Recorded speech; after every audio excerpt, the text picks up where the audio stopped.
NIO CEO tells shareholders not to worry about losses. Well, this was actually just yesterday. I got a clip, and this is CEO saying, hey, we're losing so much money. People are asking, why are we still building phones?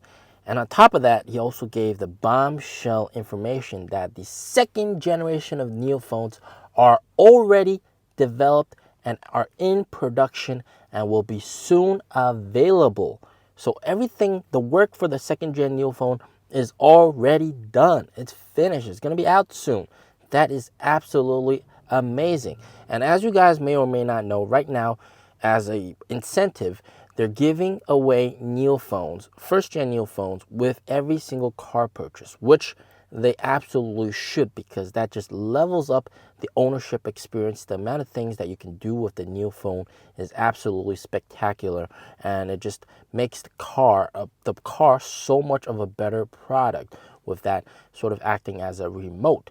Now, one thing that I also think that NIO should be giving away as part of the incentive, and yes, you guys might think it's incurring more losses, but it makes the car much better. And I think they should be giving away those AR glasses as well to mitigate for the fact that the car doesn't have rear entertainment screens, which a lot of people have complained is the biggest weakness of all NIO vehicles.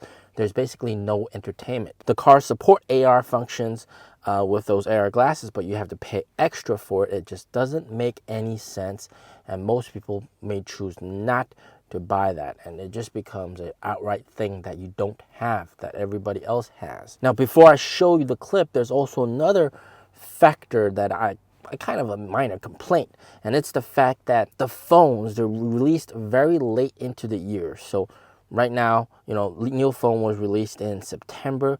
So when the NIO phone was launched, it came with the Snapdragon 8 Gen 2 chip, but right after that, Qualcomm released the Snapdragon 8 Gen 3 chip, and then phones in Q4 last year started shipping with those chips, and that just becomes a problem. You just launched a phone and it becomes outdated with the last generation of chips. So they really got to push the launch cycle earlier, and I think they might have this same problem when they're launching the NIO phone Gen 2. That's going to come with the 8 Gen 3 chip, but very soon Qualcomm is going to launch the 8 Gen 4 chip. So they got to launch the phone as soon as they can with the latest Qualcomm chip early in the cycle. Without further ado, here is the clip of NIO CEO talking about losses and the NIO phone. The second generation of NIO phones will definitely be on the market soon, as they've already been developed and are being manufactured. Cell phones come out once a year, so we won't be bringing out too many models.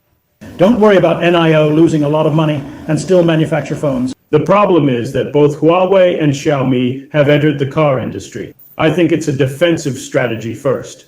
Otherwise, say I'm a consumer, I walk into a Huawei store and they say NIO's car isn't too bad, but their cell phones can't connect to it. How do you respond? Or suppose a customer comes and says that Huawei cars can connect to a cell phone. Can yours? What would our fellow say? Although it's tough, it doesn't mean it can't be done. After long-term competition, there must be basic defense. Our defense is also simple now. Any cell phone can connect. We still use our own goods. This connected experience is surely the best globally. You want to switch your phone or change the language? No problem. Now, a lot of you guys are also wondering, why are they building a phone? It's they're just wasting money. Think about it this way. Zeekr is also looking to develop their own phones for better connectivity with the car.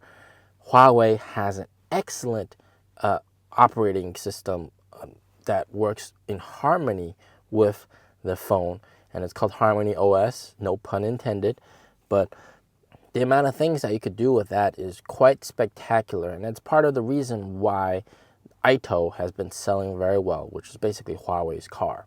And let's not forget fleet management. You can use one phone as your car key for multiple NIOs, and that's just very, very nice as well. So the phone actually doubles as a key as well. Oh my God, look at the number of keys that you can enable with this phone. This phone is connected to so many cars. Holy moly. So that's the thing. If you have multiple NIOs, you basically got to get one of these phones. Damn, that's amazing. You can do nearby summon, start nearby summon. confirm. It's very nice. Everything's in English. I love that. And then, of course, don't prod me again. Got it? And you can send the car out just like that.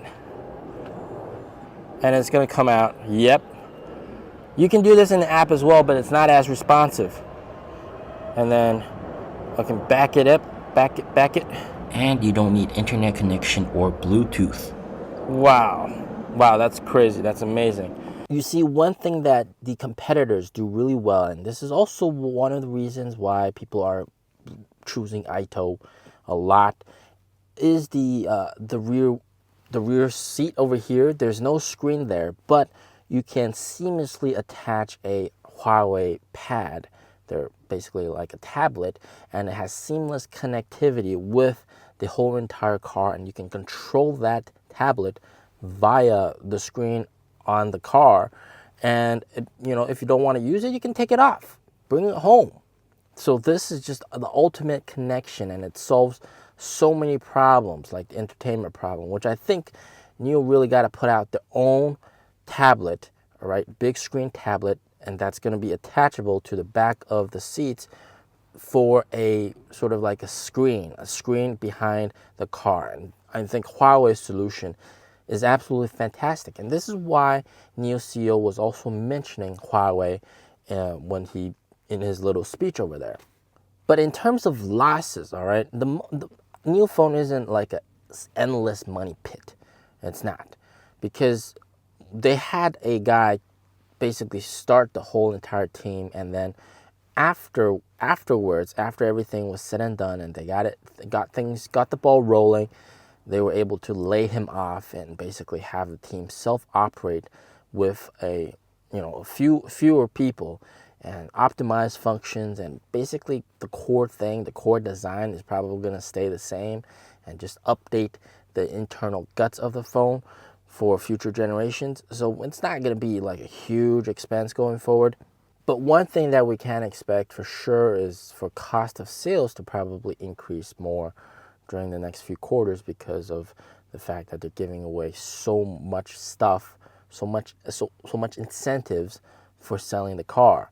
But I do believe that starting from this year, the end of this year, losses will gradually be reduced, be pulled back, because of the fact that they're optimizing spending. They're not wasting that much money like they did before. So that's going to really show up on the balance sheet, and SwapStation is going to be deployed by partners. That's going to save them a bunch of money. They're not building new houses. They're saving money on that front as well. And most of the R&D work is already finished, like the CEO said. So losses are going to be significantly lower. As always, stay safe, stay healthy. Peace out.